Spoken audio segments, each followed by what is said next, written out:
I have a question that's important to me and to many people who are searching for something or seeking perhaps what you call self-realization or sahaja yoga or something. Some of us don't know exactly what it is. Yes, and we find that there are many teachers. How do we recognize those teachers that you might call fraudulent from the real ones? It's so difficult because they all seem to be able to inspire us in certain ways and give us experiences. How do we know who is teaching something that's true and who is being deceptive? First and foremost thing is, anybody who lives on your earnings is not a guru. A guru will never live on the earnings of his disciples. But here there are people who have built palaces, bought aircrafts and cars and this. I mean, this is something one should understand. It's so open to you to understand. I mean, I cannot understand more obvious thing that this one is, that it's a parasitic living, and you cannot have a parasites as your gurus. They can be parasites, but not your gurus. That's one of the things. And if you can, I mean, you can retain some people, you know. If you want, because you are rich people, you can retain some. That's a different point. But you cannot have them as gurus. Guru has to be a higher personality, you see. Now, you have seen Christ was such a great incarnation. He didn't take any money from anyone. He was a carpenter's son, and he used to do carpentry himself, and he lived like a modest man.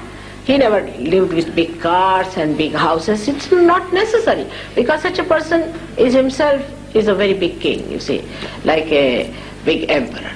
He doesn't need anything. An emperor doesn't need anything, because nothing can give him comfort except that he himself is in complete comfort. So such a person doesn't want anything. So you must see that such a person has no needs of comfort at all. He can sleep on the grounds, he can sleep anywhere. Now, in this life, I should say I come from quite a wealthy family, or married to another wealthy man. You can say that way, according to your own relative ideas. But to me, I can sleep anywhere. I have no problem. I have no problem of food, no problem of sleeping anywhere, no comfort. And I find it is beyond my self-respect to live on the earnings of others. It's not proper. But you are my children. Supposing now you bring a flower to me or something, it's all right. But I can't have a palace out of your money and all those things. It's absurd, absolutely absurd. So this is one thing one should know, that it pampers our ego, that we can purchase our guru, we can purchase our self-realization. You see, this is a very subtle pampering, and that's how people accept. You see, they don't want to accept a person who says you cannot offer anything, it's too much for them. Or maybe that, secondly, could be that people think that if you pay something, then you get attached to it, you go through it, whatever it is. Say you have paid for a ticket, and you find that the whole play is horrid, you can't bear it, but you have to go through it because you have paid for it. That's a human nature, you see. That's a human nature. I have seen that they do it, and that's what it works out. But this is very gross level, I'm telling you. But another should be that in these modern times it is promised that you will become prophets. You have to become prophets. So you must see, have you become prophets out of these? It's easiest is to see the disciples of this man. Any XYZ who says he's a guru. Now what is happening to the disciple? Is he a free person? Has he got any knowledge? Has he got any mastery? What has he achieved by being with that person? Now you have seen here there are Sahaj Yogis, one better than the other. You talk to them, they are knowledge. Some of them have met me only for say 8 days or so, they have become knowledge. So what have they achieved, you should say? What is their style of life, their pattern of life, how they behave? And there cannot be any privacy about it. You see, like mafia, you don't tell that and you don't say that and you shouldn't do that. Of course in Sahaja Yoga, the truth is exposed gradually. But it is not like this that if you give some money, nobody knows. Everybody knows everything in Sahaja Yoga. You see, now supposing we have to build an ashram, say for example.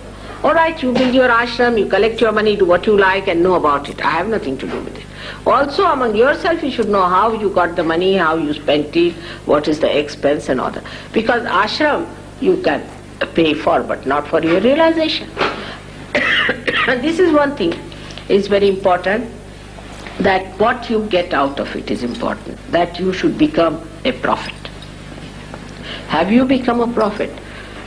Then thirdly, you must know that if you are going from one to another, what we call guru shopping business, that means you have not found it. Otherwise you would just settle down. But some people are so weak that they do settle down with one and are finished with them. You must always see the people who go to these gurus, what have they got? Have they got their transformation? Because this is the age of transformation.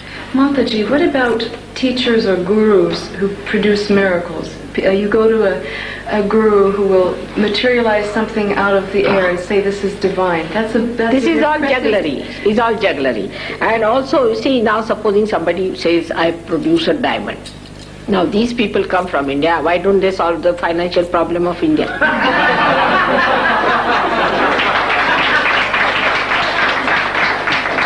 Secondly, you see, at every point they can be challenged. You should say then all right.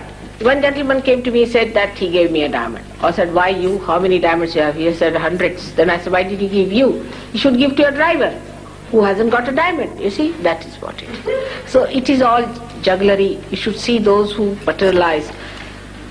What have they given you? They have to give you something eternal. If they talk about God, God is not going to give you diamond. Which God has given diamonds to people? Have you heard of anyone giving diamonds? No.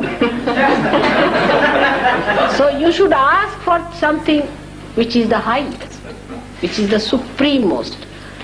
Now the fourth thing, which is very important, that whatever experiences you get, for example, some people start just like jumping, some start shouting, some start behaving like animals, and they say, oh, that's what is coming out, you're taking out, you see. They feel very bad, they get horrible diseases, they get into troubles, and they get into pains and all sorts of things and contortions. They say, now your subconscious is coming out. Nothing has to be brought out. That's one thing you must know. The subconscious, as I told you, is on the left-hand side and the supraconscious on the right-hand side. What you have to do is to ascend in the center and come up. Above your head is the superconsciousness. And when you become that, then you develop collective consciousness. So those who want you to become like frogs, again, you must know that you are not going to become frogs anymore now. That's not anyway evolution. The evolution has to go higher, not becoming frogs or earthworms, you see. And if you start crawling, it is simple mesmerism. Anybody mesmerizes can do these tricks, you see. It's simple mesmerism. And then to believe that now you are surrendered and all that is all nonsense, you see. It has no meaning to realization. In realization you just become the master. You become the master of it.